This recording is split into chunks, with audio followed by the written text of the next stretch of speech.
Hi, everyone. The topic for this week is trauma-informed teaching. And while I'm well aware that you might be very familiar with the topic and concept of trauma-informed teaching, I still want to review some of the practices that are in the world of trauma-informed teaching, mostly because the statistics and the numbers of students who have experienced some sort of trauma keeps growing. It is something beyond maybe an anomaly. It is far more becoming a crisis or on the verge of a crisis. And we see it and we are hearing about it and learning about it a lot more, and we're seeing it a lot more within students across all age groups in the K-12 system. Uh, at the end of this lesson, your assignment would be to complete a 5-hour course on psychological first aid. Completing this online course will also give you a certificate in psychological first aid, meaning that you can then put that information on your resume and use that in future job employment things, but more importantly, use the information you gained to help students who are experiencing some sort of psychological need, likely induced or informed by trauma. So before we start looking at specific strategies that are suggested and that I would like to share with you all, I would like to establish this base understanding of what trauma-informed teaching is or involves. And it comes down to three major things as far as I can see it. The first being that trauma-informed teaching starts with recognizing that our students may exhibit symptoms of trauma. Symptoms, characteristics, tells, weird little things that are making those alarms in your brain go off. That is the first part of trauma-informed teaching, knowing that what those bells may look like, what some of these symptoms may look like in students, and then keeping just your general awareness for when they may present in your students. If they present once, maybe not that big of a deal, you kept an eye on it. If they are repetitive, you are getting the signs of a larger issue. And if they are completely abnormal to how that student is, even if it's the one time, then you are getting some signs that are completely telling you need to pay attention. This is potential trauma. You need to do some investigation. So recognizing that those symptoms are present in some of our students is incredibly important, and one of those steps in trauma-informed teaching. The next of those big steps that steps or concepts that goes into trauma-informed teaching is not just being able to recognize that symptoms may exist, but it is understanding that there is an impact when a student has experienced trauma on their learning, on their behavior, on their ability to care. They're suddenly caring too little. There is a very big impact that trauma can have on any individual. And we're looking specifically for our students and how that impacts their learning. And then finally, or the third big piece that I see in trauma-informed teaching is the ability for a teacher to integrate knowledge of what those symptoms are and understanding of how the impact works into an actual practice that is going to support that student. The goal of trauma-informed teaching is to create a safe and supportive environment that promotes healing and learning. And that is an incredibly difficult thing to do, but not an impossible thing to do. So practicing empathy, especially in your teaching, really helps address some of those trauma-induced barriers that a student may be experiencing. They've become completely immobilized, unengaged. They don't participate in any way. Your continuous show of empathy, show of support, show of a literal safe space, a person to hear, a place to eat lunch, a corner to cry in, whatever kind of empathetic level of teaching and engagement you do with your student or can do with your students is helping them break down some of those barriers that have these walls that have been built up because they are protecting themselves from the traumas and like feeling that feeling of trauma all the time.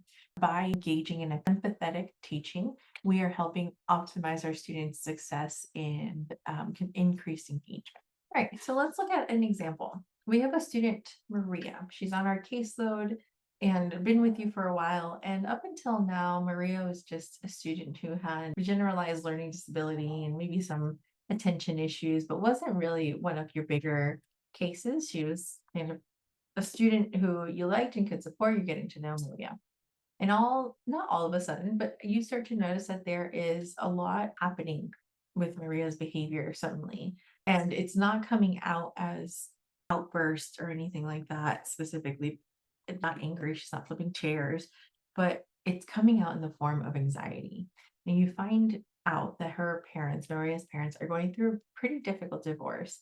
And as a result, she's been smack in the middle of this divorce, hearing it all, being the middle go between for her families, and then having to go between their homes constantly. Every other day, she's at one house and the other house, and she's forgetting this thing, and that the mom doesn't want to talk to her dad, and dad doesn't want to drive her back to her mom's to get her project. And so there's a lot happening in young Maria's life. And this has increased her level of anxiety. And it's become to a point where she's so anxious about everything that she's kind of like immobile. And she's so distracted in class, she's not there. She's not a disruption, but she is also not an engaged learner. She's not even a learner. She's a person who's sitting in your classroom. And so the big question that I have a couple of little ideas down here, but I would love for you all to really consider if you've seen this sort of behavior in a student, because we tend to really focus on the behaviors that are outbursts and big and take up all of our attention. And if we still have a student who's there and quiet and not really doing anything, well, we also got a kid flipping actual chairs, then Maria might not be on our radar right away. I want you to think if you have come across a student who's a bit like Maria, who their behaviors may have changed, indicating some sort of trauma, whether or not it's huge trauma, big trauma, however you want to classify it.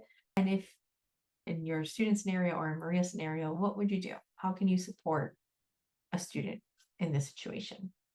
So for Maria specifically, I have some examples, and the first is to create a secure, quiet area. And this is something you can do for absolutely all of your students, and you can make it quite known. I got a space in this classroom that is for any of us when we are feeling overwhelmed, when we need a moment of calm. You can decorate and call it your oasis. You could just literally say, that's the chair back there. Put on those headphones, like some big noise blocking headphones, set a little timer and calm down, come back in. And there's lots of different ways to do this. First, the most important part is that students understand that this is a safe space, however large or small it is, and that space should allow for some quiet, some privacy, and a general sense of calm, which is pretty important, especially for those who are anxious or those who are upset or those who are so happy they can't sit and still because some crazy things have happened, whatever kind of sense it is, you still might want to make a setting like this for your student. The next idea that I was thinking of to support a student like Maria is to have a consistent daily routine. And many of you might have already taught students or do teach students with autism. And so that is one of the number one rules. Always make a consistent routine. It works for every single student. The reason that I would suggest it for a student like Maria is because we know that there is currently not a lot of stability in their lives. There is a lot going on with their internal family, and there's a lot going on with their housing. And that is something like, how do you predict what's happening all the time? How do you know what's going on? And we can really support Maria in this and having a sense of stability, putting stability back into their day. It's not just about coming to school, but it's about, hey, when you're in school, exactly this is going to happen, and you'll know it, and we can share a schedule together. And this will help reduce that sense of anxiety coming from not knowing what is going to happen or being pulled in too many directions. Giving a very consistent routine or a schedule for a student to follow would make a world of difference in a way that I don't know that we all think about for all of our students, mostly because this is advice given for teachers of students who have autism or maybe other intellectual cognitive needs, and not necessarily for students who are experiencing anxiety, which so many of our students do. The next is to offer some regular check-ins and personalized supports. Again, it doesn't sound like mind-blowing information, and probably something that many of you would do anyways. This is my friend Maria. I gotta go check on her and see how she's doing. And that's just sometimes a quick, hey, what's going on? How are you feeling? Or maybe you establish a good thumbs down system, or they use an app that like the color wheel app that puts what color do you feel like today, and they're doing it, and you check in and you see how she's doing. And if all the days look blue, then maybe you guys need to talk about what happened on that one day that was a little bit better. What made it feel better? Why are all those other days blue? This is a really good way to check in with your student. There's so many different ways to do that. It can be a teeny tiny one, and as Your relationships with students improve, that check-in can become way more personalized and can help really establish a connection. And it's helping your student feel like they have built trust and care with you. And it's again adding a level of stability. This person in this school knows what's going on in my life and checks in with me every once in a while. And that is a level of stability that they may not be getting in the midst of their family's difficult situation. So, different example, another student on your caseload. This would be a student who is not verbally communicating their trauma as well as a student like Maria might be able to. So I generally think of this example as a student who has a couple more intellectual or cognitive needs. And it's Fabian. Fabian here has sudden behavioral outbursts. As far as you have been with Fabian, generally pretty happy, sometimes a little moody, can communicate with you decently well, can tell you what their wants and needs are. And so far in the school year, you've been feeling great. But very unfortunately, Fabian has experienced some neighborhood violence, some domestic violence in their own home. And again, a scenario that is not unheard of, hopefully not known to many of our students and not known in great quantities, but certainly not unheard of. And because of Fabian's history of witnessing this level of trauma, they are triggered quite significantly by loud noises or sudden changes in routine because that just tells them something bad is going to happen, right? And as a result, they are having some big behavioral outbursts. However you can imagine a student like Fabian, it can come out in lots of different ways. It can come out as large disruption, suddenly they're the class clown. Because it's domestic violence, it can turn into very inappropriate scenario role-playing jokes related to domestic violence, or it's like a insistence, they get louder, insisting that things need to be less loud. That's a thing that's happened quite a bit. So what can we do to support a student like Fabian or a student who maybe has some experience some similar traumas to Fabian? The first thing that came to mind is to identify triggers. In Fabian's case, we know noise is a big trigger. We have to think about different types of scenarios or different types of triggers that may be affecting our students, because if we can recognize them, then we can help minimize them or we can help prepare students for them. Let's say we know that noise is a big trigger for Fabian and loud noises. And the daily bell that tells us it's time to switch classes or it's lunchtime or recess time goes off, and it's so incredibly loud for him and it bothers him every time. And then he has outbursts in class. And even though up until then he was doing pretty good, but now all of a sudden it's completely derailed with the next activity or what's been going on. If we can identify a trigger like that, then we can help minimize it. In Fabian's case, this would be like either a quick heads up, hey, cover your ears, that bell's going to go off if we know the schedule of the bells, or maybe until they're feeling safe or ready to try to work with the bells, essentially, we give them something like some noise canceling headphones. And then either for the whole day, if we're not really sure when these noises are going to come, or if there are many noises are triggering the student, or if we're just before the bell rings, if we know it's going to happen. There's lots of different types of things we can do, but this will help reduce that negative experience that's happening every single time. In us identifying triggers and helping reduce those negative feelings when the triggers come up, we are taking steps forward to making a safe environment. Your effort in doing this is helping create an even safer environment if it wasn't already for them. The next idea for Fabian would be to teach these calming techniques. And there's so many different kinds of calming techniques that we can teach students. I think so many of them can come through an app these days. Lots of them can be breathing related. Some can be, depending on your student specifically, like journaling, coloring, counting to a certain number, organizing things, breathing a certain way. These calming techniques are really useful for emotional regulation, especially if they are having these outbursts in emotion when they are triggered. And then last is doing your absolute best to respond calmly when outbursts or behaviors are happening. This is going a long way to help foster some of that trust and some of that trustworthiness of a student knowing that whenever they are having an issue, their teacher, that person that they probably are looking towards, and everybody might be looking towards, is not also having an issue. We can't both be freaking out. There's only really a space for one of us right now. And in that moment, it has to be the student. You have to be the teacher in that moment. And so being able to respond as calmly as possible is a really important piece to supporting our students. Now, my full disclosure is that I am absolutely horrible in emergencies. Don't call me if you have an emergency. I freak out just as much as the person who's having an emergency, and now nobody's getting help. I generally do not do very well in this situation. If I was in the classroom during Fabian's outburst, I know that I would have to do my best to move forward. And if I can't, I'm assuming that I might have maybe a para in the classroom or a different person who can help come in and establish a safe space or kind of person to focus on that is calm if I can't be in that situation. And that's something that I have had to do before. I've had to work with paras or different nursing staff in the school because I'm not going to be the best responder to the situation. You call me after and I got ideas for you and we can figure some things out and get into action. But in that exact moment, I can't say I've ever done very well. But I know that it's still really important for my student to have this space or to have a way to safely come down from their trauma behavior.